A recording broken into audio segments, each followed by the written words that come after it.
The Bengali টিউশনে তোমাদের সকলকে স্বাগত। আমি শুভময়। আজ তোমরা যারা সিবিএসসিতে পড়ছো, তোমাদের কিছু প্রশ্নোত্তর নিয়ে আজ তোমাদের সামনে আলোচনা করব। বলতে পারো মডেল কোশ্চেন। মানে আমি মোটামুটি ধরো 5-6টা মডেল কোশ্চেন সেট তোমাদের সামনে উপস্থাপন করব। এটার দ্বারা তোমরা অনেকেই উপকৃত হবে আশা করি। তোমরা যারা এবার সিবিএসসিতে ক্লাস 10-এ যারা বোর্ডস দিচ্ছ, একটু সামান্যভাবে দেখে নেবে। দেখলে পরেই তোমরা অনেক উপকার পাবে। তো এর মধ্যে থাকছে প্রশ্ন উত্তর, পোস্টমাস্টার, কাবুলিওয়ালা, দান প্রতিদান, 4টে গদ্য, 4টে পদ্য, এছাড়াও কিছু কিছু গ্রামার পার্ট নিয়েও আমি আলোচনা করেছি। শুধুমাত্র একটি নয়, পরপর অনেকগুলি আমার প্লেলিস্টে ঢুকে তোমরা খুঁজে পাবে। অনেকগুলি মডেল কোশ্চেন তোমাদের সামনে এখন আমি তুলে ধরবো। চলো তাহলে বেশি কথা না বলে শুরু করি। তাহার মেয়েটিও ইতিমধ্যে এইরূপ বড় হইয়াছে, তাহার সঙ্গেও আবার নতুন করিয়া আলাপ করিতে হইবে। তাহাকে আর পূর্বের মতো তেমনটি আর পাইবে না। কার লেখা কোন গল্পের অন্তর্গত, এটা কার উপলব্ধি? রবীন্দ্রনাথের লেখা কাবুলিওয়ালা গল্পের অন্তর্গত, এটি পিতা রহমত কাবুলিওয়ালার উপলব্ধি। কখন এই উপলব্ধি হয়? জেল ফেরত রহমত মিনিকে বিয়ের সাজে দেখতে পেয়ে বুঝতে পারে তার মেয়ে রাবেয়াও এতদিন মিনির মতো বড় হয়েছে, বিবাহযোগ্যা হয়েছে। তাকে আর আগের মতো পাওয়া যাবে না, তার সঙ্গে নতুন করে আলাপ জমাতে হবে। বক্তার এরূপ উপলব্ধির কারণ কি? বক্তার এরূপ উপলব্ধির কারণ কৃতিত্ব, যার স্থান, কাল, পাত্র, জাত, দেশ বিদেশ নেই। সে শুধুই পিতা। রাবেয়ার সঙ্গে দীর্ঘদিন রহমতের সাক্ষাৎ হয়নি। কে জানে রাবেয়া এবং তার মা বেঁচে আছে কিনা, তাদের কি হয়েছে, এইসব কথা উপলব্ধি করেই রহমত যার পর নাই হতাশ হয়ে পড়ে, মানে পুরোপুরি হতাশ হয়ে পড়ে। আলোবাবু সম্পর্কে অবিনাশবাবু লেখককে কি বলেছেন? অবিনাশবাবু বলেন যে আলোবাবু খুবই গরিব এবং স্নেহের কাঙ্গাল, সেবা করতে খুবই ভালোবাসেন। যদি ডাক্তারবাবু কোনো একটা চাকরির ব্যবস্থা করতে পারেন তবে বড়ই ভালো হয়। পাগলকে বহুরূপী বুঝতে পেরে লোকেরা কি করে? পাগলকে বহুরূপী বুঝতে পেরে কেউ কেউ হাসে, কেউ কেউ আবার বিরক্ত হয়, আবার কেউ অবাক হয়ে ভাবে লোকটা যে বহুরূপী সেজে এসেছে তা বোঝাই যায় না। এইবার সরে পড়ো, কে কাকে বলেছিল? বাস ড্রাইভার কাশীনাথ বহুরূপী সাজে হরিদাকে চিনতে পারে, তখন তাকে সরে পড়তে বলেছিল। সন্ধ্যাতারা পত্রিকায় তপনের গল্প ছাপানোর ব্যাপারে ছোট মেসো কি বলেছিলেন? সন্ধ্যাতারা পত্রিকার সম্পাদক তার খুবই পরিচিত, তাই ওই পত্রিকায় তপনের লেখা ছাপাবার কথা বললে তিনি না করতে পারবেন না, একথা বলেছিলেন। কি উপলক্ষে তপন মামাবাড়িতে এসেছে? ছোট মাসির বিয়ে উপলক্ষে তপন মামাবাড়িতে এসেছিল। বলা বাহুল্য, খুব কৌতুক অনুভব করলাম। কার লেখা কোন রচনার অন্তর্গত? বক্তা কে? তিনি খুব কৌতুক অনুভব করেন কেন? উত্তর, বনফুল রচিত আলোবাবু গল্পের অন্তর্গত। বক্তা লেখক বনফুল নিজেই। বক্তার খুব কৌতুক অনুভবের কারণ আলোবাবু। সব আশ্রয় হারিয়ে শেষে আলোবাবু আশ্রয় পান ডাক্তার বনফুলের ঘরে। একদিন বনফুল বাড়ি ফিরে দেখতে পান আলোবাবু হ্যাট বাজিয়ে গলা ছেড়ে গান গাইছেন। ডাক্তারবাবু বিস্মিত হয়ে জিজ্ঞাসা করেন যে তিনি গান বাজনা জানেন নাকি? বক্তা কি জানতে পারেন? আলোবাবু জানান যে তিনি এককালে ভালো গান বাজনা জানতেন, ডুগি তবলা বাজিয়ে গান গাইতেন, কিন্তু দৈন্যের দায়ে সব কিছু বেচে দিতে হয়েছে। তাই এখন তাকে হ্যাট বাজিয়ে গান গাইতে হয়। এই হ্যাটটি তিনি আগে স্যুটের সঙ্গেও পরতেন, সব গেছে, এখন হ্যাটটিই আছে। আয় আরো বেঁধে বেঁধে থাকি। আলোচ্য কবিতায় কবির বক্তব্য কী? আলোচ্য কবিতায় কবি সমকালীন সময়ের মূল্যায়ন করেছেন। রাজনৈতিক আদর্শহীনতা কবিকে ব্যথিত করেছে। বাঁদিকে গিরিখাত আর ডান দিকে ধস জীবনের চলার পথকে দুর্গম করে তোলে। মাথার উপর সাম্রাজ্যবাদী শক্তির তাণ্ডব, চারিদিকের ধর্মান্ধতা, মধ্যযুগীয় বর্বরতা মানুষের জীবনের চলার পথকে ক্রমশ ধূসর ও বিবর্ণ করে দিচ্ছে। সামগ্রিকভাবে মানুষের অস্তিত্ব সংকট দেখা দিচ্ছে। সামগ্রিকভাবে মানুষের অস্তিত্বও বিপন্ন হয়ে পড়ছে। মৃত্যুর বীভৎসতায় ভারী হয়ে উঠছে। চারপাশ মৃত্যু আতঙ্ক যেন সব মানুষকেই তাড়া করে ফিরছে। জলের মাছকে ডাঙায় তুললে যেরকম হয়। কার লেখা কোন গল্পের অন্তর্গত? কার সম্পর্কে বলা হয়েছে? উদ্ধৃত অংশটি রবীন্দ্রনাথ ঠাকুর রচিত পোস্টমাস্টার গল্পের অন্তর্গত। কলকাতা থেকে আগত উলাপুর গ্রামের যুবক পোস্টমাস্টারের কথা বলা হয়েছে, যিনি শহর থেকে এক গণ্ড গ্রামে পোস্টমাস্টার হতে আসেন। পোস্ট অফিসটি কোথায় স্থাপিত হয়েছিল? পোস্টমাস্টারের অসহনীয় অবস্থার বর্ণনা দাও। পোস্ট অফিসটি উলাপুর গ্রামের আটচালা ধারে স্থাপতি হয়েছিল, প্রতিষ্ঠা হয়েছিল। পোস্টমাস্টার বয়সে তরুণ, শহরে আদব কায়দায় অভ্যস্ত। একটি অজপাড়া গা তার কাছে একেবারেই বেমানান, যেখানে না আছে পাকা রাস্তা, ঘরবাড়ি, গাড়ি ঘোড়া, না আছে মনের কথা বলার মতো মানুষজন। এরূপ অবস্থা সত্যিই দুঃসহ। তার এই অবস্থা জলহীন মাছের সঙ্গে তুলনা করা হয়েছে। মাছকে জল থেকে তুললে সে যেমন অসহায় হয়ে পড়ে, তার মৃত্যু হয়, পোস্টমাস্টারের অবস্থাও সেই রকম বা তদ্রূপ। পোস্টমাস্টার যেমন শহরে রূপ জল থেকে তুলে ডাঙ্গারূপ গ্রামে এনে ফেলা হয়েছে, যা তার কাছে মৃত্যুর সামিল। পরপর কয়েকটি প্রশ্ন রয়েছে, দেখো। মিনিদের বাড়ির কাজের লোকের নাম কি? মিনিদের বাড়ির কাজের লোকের নাম ভোলা। মিনি কথকের পায়ের কাছে বসে কি খেলছিল?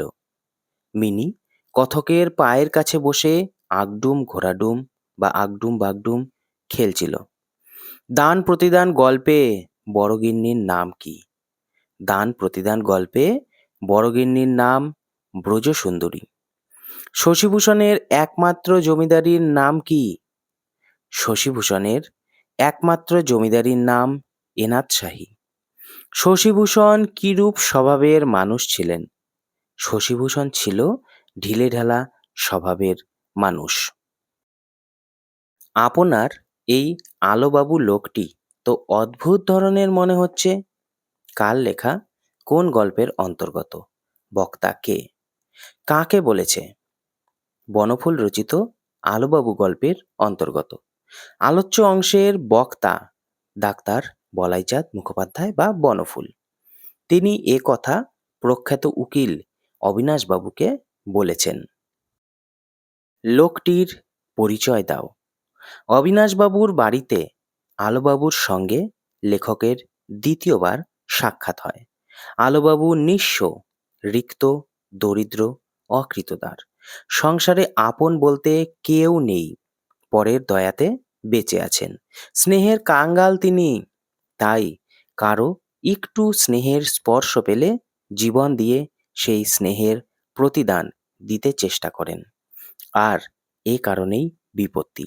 অতিরিক্ত করতে গিয়েই তিনি বারবার আশ্রয় হারিয়েছেন, অধিক কষ্টের মধ্যে পড়েছেন। পথ হারিয়ে যায় যেদিকে, সেদিকেই পথ আছে। কার লেখা কোন কবিতার অন্তর্গত? প্রসঙ্গ কি?